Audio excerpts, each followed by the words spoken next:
Karnataka beet ನ್ಯೂಸ್ಗೆ ಸ್ವಾಗತ. ನಾನು ಜ್ಯೋತಿ. ಬಂಜಾರ ಸೇವಾ ಸಂಘದ ಹೆಸರಿನಲ್ಲಿ ನಕಲಿ ಹುದ್ದೆಗಳ ಆರೋಪ. ದೇವರಾಜ ನಾಯ್ಕ್ ಸೇರಿದಂತೆ ಇತರರ ವಿರುದ್ಧ ಕ್ರಿಮಿನಲ್ ಕ್ರಮಕ್ಕೆ ಜಿಲ್ಲಾಧಿಕಾರಿಗಳಿಗೆ ದೂರು. ಲಿಂಗಸೂರು ಆಲ್ ಇಂಡಿಯಾ ಬಂಜಾರ ಸೇವಾ ಸಂಘ ಎಐಬಿಎಸ್ಎಸ್ ರಾಯಚೂರು ಜಿಲ್ಲಾ ಘಟಕದ ಜಿಲ್ಲಾಧ್ಯಕ್ಷ ಅಂಬರೀಶ್ ಎನ್ ರಾಥೋಡ್ ಅವರು ಸಂಘದ ಹೆಸರಿನಲ್ಲಿ ನಕಲಿ ಅಧ್ಯಕ್ಷರಾಗಿ ಕಾರ್ಯನಿರ್ವಹಿಸುತ್ತಿರುವ ಆರೋಪದಡಿ ದೇವರಾಜ್ ನಾಯಕ್ ಹಾಗೂ ಅವರ ಸಹಚರರ ವಿರುದ್ಧ ಭಾರತೀಯ ನ್ಯಾಯ ಮತ್ತು ಸಂಹಿತೆ ಮತ್ತು ಅನ್ವಯಿಸುವ ಇತರೆ ಕಾನೂನುಗಳ ಅಡಿಯಲ್ಲಿ ಕ್ರಿಮಿನಲ್ ಪ್ರಕರಣವನ್ನು ದಾಖಲಿಸಿ ಕಾನೂನು ಕ್ರಮ ಕೈಗೊಳ್ಳುವಂತೆ ಮಾನ್ಯ ಜಿಲ್ಲಾಧಿಕಾರಿಗಳಿಗೆ ಮನವಿಯನ್ನ ಸಲ್ಲಿಸಲಾಗಿದೆ. ಇನ್ನು ಮನವಿಯಲ್ಲಿ ಆಲ್ ಇಂಡಿಯಾ ಬಂಜಾರ ಸೇವಾ ಸಂಘದ ಮಹಾರಾಷ್ಟ್ರ ಸಾರ್ವಜನಿಕ ಟ್ರಸ್ಟ್ ಕಾಯ್ದೆಯಡಿ ನೋಂದಾಯಿತ ರಾಷ್ಟ್ರೀಯ ಮಟ್ಟದ ಸಾರ್ವಜನಿಕ ಟ್ರಸ್ಟ್ ಆಗಿದ್ದು, ಸಂಘದ ಮಾಜಿ ರಾಷ್ಟ್ರೀಯ ಅಧ್ಯಕ್ಷ ಶಂಕರ ಸೇವಿಯ ಪವರ್ ಅವರು 2025 ಮೇ 25ರಂದು ರಾಜೀನಾಮೆಯನ್ನ ನೀಡಿದ ನಂತರ ರಾಷ್ಟ್ರೀಯ ಕಾರ್ಯ ಸಮಿತಿಯು ಡಾಕ್ಟರ್ ಟಿ.ಸಿ. ರಾಥೋಡ್ ಅವರನ್ನ ಕಾನೂನುಬದ್ಧವಾಗಿ ರಾಷ್ಟ್ರೀಯ ಅಧ್ಯಕ್ಷರನ್ನಾಗಿ ಆಯ್ಕೆ ಮಾಡಿದೆ ಎಂದು ತಿಳಿಸಿದ್ದಾರೆ.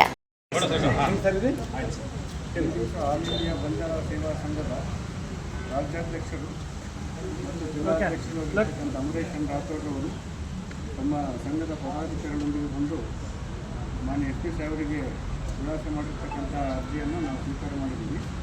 ಅರ್ಜಿಯಲ್ಲಿರ್ತಕ್ಕಂಥ ವಿಷಯವನ್ನು ನಾವು ಪರಿಶೀಲಿಸಿ ನಿಯಮಾನುಸಾರ ಕ್ರಮ ಕೈಗೊಂಡು ನಾವೇನು ಕ್ರಮ ಕೈಗೊಂಡಿರುವ ಬಗ್ಗೆ ನಮಗೆ ಮುಂದಿನ ನಿಮಗೆ ಲಿಖಿತವಾಗಿ ನಂತರ ರಾಷ್ಟ್ರೀಯ ಅಧ್ಯಕ್ಷರ ಆದೇಶದ ಮೇರೆಗೆ ವಿಜಯ್ ಜಾಧವ್ ಅವರನ್ನ ಕರ್ನಾಟಕ ರಾಜ್ಯಾಧ್ಯಕ್ಷರನ್ನಾಗಿ ಹಾಗೂ ಅವರಿಂದ ಅಂಬರೀಶ್ ಎನ್ ರಾಥೋಡ್ ಅವರನ್ನ ರಾಯಚೂರು ಜಿಲ್ಲಾ ಅಧ್ಯಕ್ಷರನ್ನಾಗಿ ನೇಮಕ ಮಾಡಲಾಗಿದ್ದು, ಕಳೆದ 7 ತಿಂಗಳಿಂದ ಕಾನೂನುಬದ್ಧವಾಗಿ ಕಾರ್ಯನಿರ್ವಹಿಸುತ್ತಿರುವುದಾಗಿ ಮನವಿಯಲ್ಲಿ ಉಲ್ಲೇಖಿಸಿದೆ.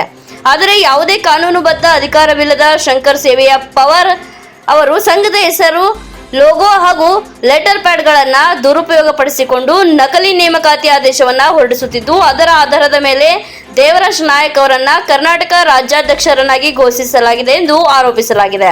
ಅಲ್ಲದೆ ರಾಯಚೂರು ಜಿಲ್ಲೆಯಲ್ಲಿ ಈಗಾಗಲೇ ಜಿಲ್ಲಾ ಘಟಕದ ಅಸ್ತಿತ್ವದಲ್ಲಿದ್ದರೂ ಕೃಷ್ಣಪ್ಪ ಪವಾರ್ ಅವರನ್ನು ನಕಲಿ ಜಿಲ್ಲಾಧ್ಯಕ್ಷರನ್ನಾಗಿ ನೇಮಕ ಮಾಡಿ ಸಂಘದ ಸದಸ್ಯರು ಹಾಗೂ ಸಾರ್ವಜನಿಕರಲ್ಲಿ ಗೊಂದಲ ಉಂಟು ಮಾಡಲಾಗಿದೆ ಎಂದು ದೂರಿನಲ್ಲಿ ಹೇಳಲಾಗಿದೆ.